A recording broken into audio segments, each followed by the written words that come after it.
Most important issue ये है कि ये फंगल इन्फेक्शन अब ज़्यादा क्यों देखा जा रहा है और उसके क्या कारण हैं और क्या प्रिवेंटिव एस्पेक्ट्स हम कर सकते हैं।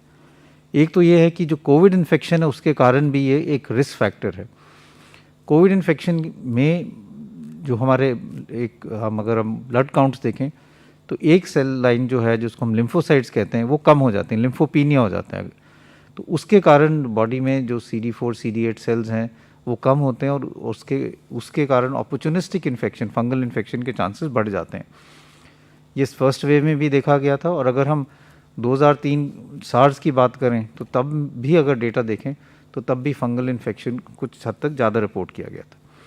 लेकिन इस दफ़ा जब हम इसको ज़्यादा देख रहे हैं उसके कारण दो और हैं। एक कारण ये है कि कई ऐसे पेशेंट्स हैं जिनको डायबिटीज़ है, शुगर की तकलीफ़ है और अगर वो कंट्रोल ना हो तो उनमें भी ये फंगल इन्फेक्शन के चांसेस ज़्यादा होते हैं। और तीसरा जो बहुत इम्पॉर्टेंट कारण है, miss use of steroids. Steroids जो पेशेंट्स ले रहे हैं जिनको डायबिटीज़ हैं और साथ में कोविड है, अगर ये तीनों चीज़ें इकट्ठी मिल जाएं तो वो चांसेस ऑफ फंगल इन्फेक्शन एकदम बढ़ जाते हैं। इसलिए इसको रोकने के लिए सबसे पहले तो मिस यूज़ ऑफ स्टीरॉयड जो है वो हमें कम करना पड़ेगा। और जैसे पहले भी कहा था कि जो पेशेंट जिनको माइल्ड डिजीज़ है, जिनको ऑक्सीजन की ज़रूरत नहीं है और जिनको अर्ली स्टेज में जो कोविड इन्फेक्शन है उनमें स्टीरॉयड देने से नुकसान ज़्यादा है, फ़ायदा कोई नहीं है। जो रिकवरी ट्रायल है उसने भी यही दिखाया था कि अगर हम स्टीरॉयड्स माइल्ड पेशेंट्स में देते हैं तो मॉर्बिडिटी और mortality because of secondary infection ज़्यादा होता है।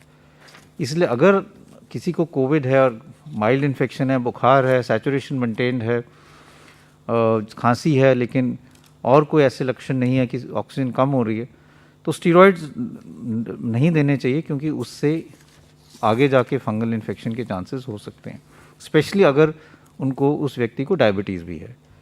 दूसरा है डायबिटीज़ या शुगर कंट्रोल, वो बहुत ज़रूरी है क्योंकि जिन लोगों का शुगर कंट्रोल नहीं होता उसमें ये फंगल इन्फेक्शन ज़्यादा पाया जाता है। तो ये बहुत ज़रूरी है कि जिन लोगों को भी डायबिटीज़ हैं या जो स्टीरॉयड्स ले रहे हैं वो अपना शुगर चेक कराएं, क्योंकि कई दफ़ा किसी को ये पता नहीं होता कि मेरे को शुगर की तकलीफ़ है, स्टीरॉयड्स लिए तो एकदम शुगर 300-400 पहुंच जाती है। तो इसलिए अपना शुगर भी मॉनिटर करें और अगर डायबिटीज़ है तो और भी ज़्यादा ज़रूरत है कि जब कोविड इन्फेक्शन है या आप स्टीरॉयड्स ले रहे हैं तो शुगर को रेगुलरली मॉनिटर करें। तीसरी चीज़ ये है कि मास्क अपना लगा के रखें। जैसे मैंने कहा ये स्पोर्स हैं, हवा में भी इसके फंगस हो सकता है। मास्क लगाना ज़रूरी है, स्पेशली अगर आप कोई कंस्ट्रक्शन साइट पे जा रहे हैं जहाँ पे इसके फंगस के चांसेस ज़्यादा हो सकते हैं। तो ये बहुत ज़रूरी चीज़ है कि अगर हम स्टीरॉयड ले रहे हैं तो उसको मिसयूज़ ना करें। दूसरा ये इंपॉर्टेंट चीज़ है, स्टीरॉयड्स का डोज जो है, हाई डोज स्टीरॉयड्स कई दफ़ा दिए जाते हैं, उसका भी कोई फ़ायदा नहीं है। डेटा यही कहता है कि mild to moderate dose steroids are good enough. अगर हम बहुत हाई डोज स्टीरॉयड्स देंगे तो शुगर भी बढ़ेगी, इन्फेक्शन के चांसेस भी बढ़ेंगे। तीसरा ये कि डेटा ये भी शो करता है कि 5 से 10 दिन तक मैक्सिमम स्टीरॉयड्स की ज़रूरत पड़ती है मेजॉरिटी ऑफ कोविड पेशेंट्स में। बहुत लंबे टाइम स्टीरॉयड्स देने से भी sugar control becomes more difficult और ये जो फंगल इन्फेक्शन है इसके चांसेस भी बढ़ जाते हैं।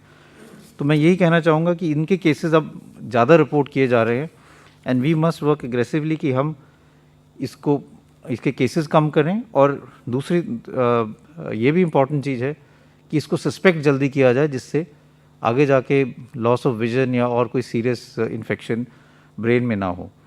तो इसलिए अगर आपको जब भी कोई पेशेंट डिस्चार्ज होता है तो जो मैंने लक्षण बताएं, अगर किसी को कोई भी ऐसे लक्षण हो तो डॉक्टर से ज़रूर संपर्क करें, अपना शुगर कंट्रोल करें और अपनी स्टीरॉयड्स अगर अननेसेसरी हैं तो उसको बंद करना चाहिए।